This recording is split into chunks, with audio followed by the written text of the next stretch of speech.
In the election of 1860, Abraham Lincoln said the question was whether this nation could exist half slave or half free. In the election of 1960, and with the world around us, the question is whether the world will exist half slave or half free, whether it will move in the direction of freedom, in the direction of the road that we are taking, or whether it will move in the direction of slavery. I think it will depend in great measure upon what we do here in the United States, on the kind of society that we build, on the kind of strength that we maintain.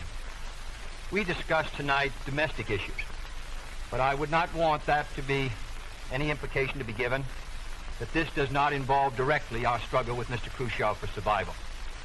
Mr. Khrushchev is in New York, and he maintains the communist offensive throughout the world because of the productive power of the Soviet Union itself. The Chinese communists have always had a large population, but they are important and dangerous now because they are mounting a major effort within their own country. The kind of country we have here, the kind of society we have, the kind of strength we build in the United States will be the defense of freedom. If we do well here, if we meet our obligations, if we're moving ahead, then I think freedom will be secure around the world. If we fail, then freedom fails. Therefore, I think the question before the American people is, are we doing as much as we can do? Are we as strong as we should be? Are we as strong as we must be if we're going to maintain our independence? And if we're going to maintain and hold out the hand of friendship to those who look to us for assistance, to those who look to us for survival. I should make it very clear that I do not think we're doing enough, that I am not satisfied as an American with the progress that we're making. This is a great country, but I think it could be a greater country. And this is a powerful country, but I think it could be a more powerful country. I'm not satisfied to have 50% of our steel mill capacity unused. I'm not satisfied when the United States had last year the lowest rate of economic growth of any major industrialized society in the world, because economic growth means strength and vitality. It means we're able to sustain our defenses. It means we're able to meet our commitments abroad.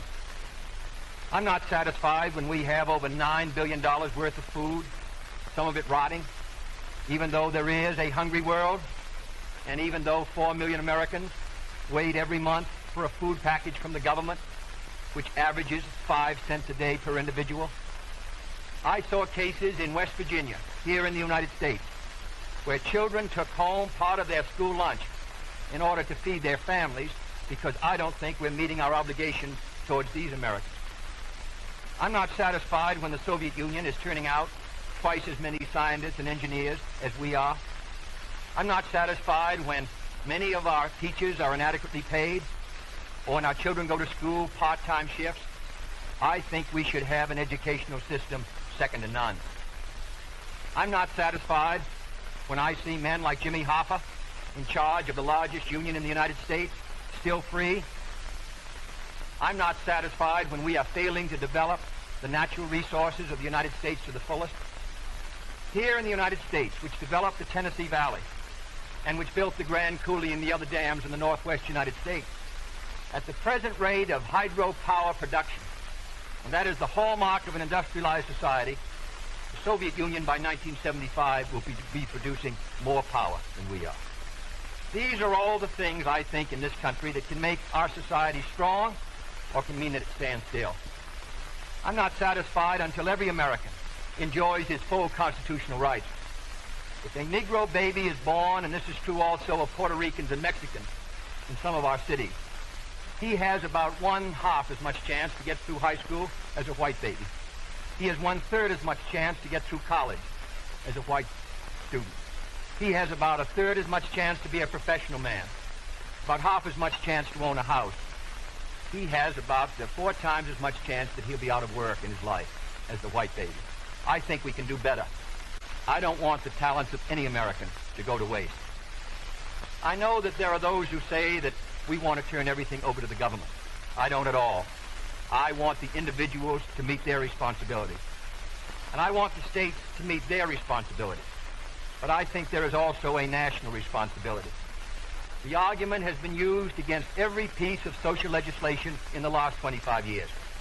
The people of the United States individually could not have developed the Tennessee Valley. collectively they could have.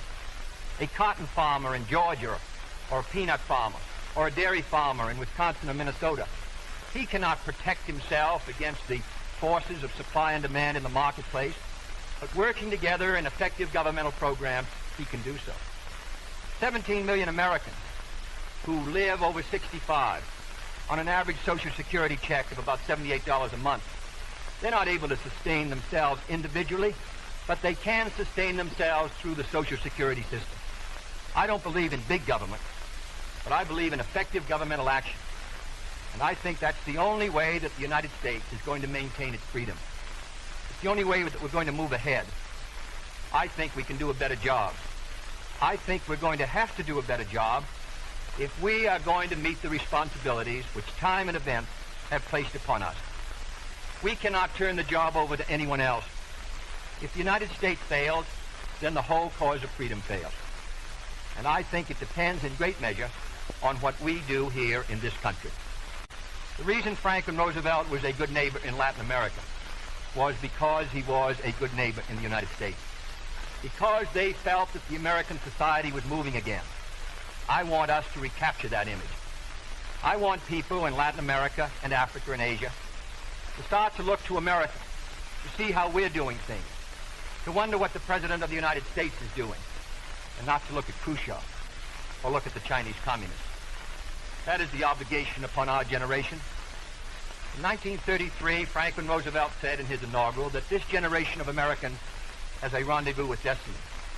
I think our generation of Americans has the same rendezvous. The question now is, can freedom be maintained under the most severe attack it has ever known? I think it can be. And I think in the final analysis, it depends upon what we do here. I think it's time America started moving again.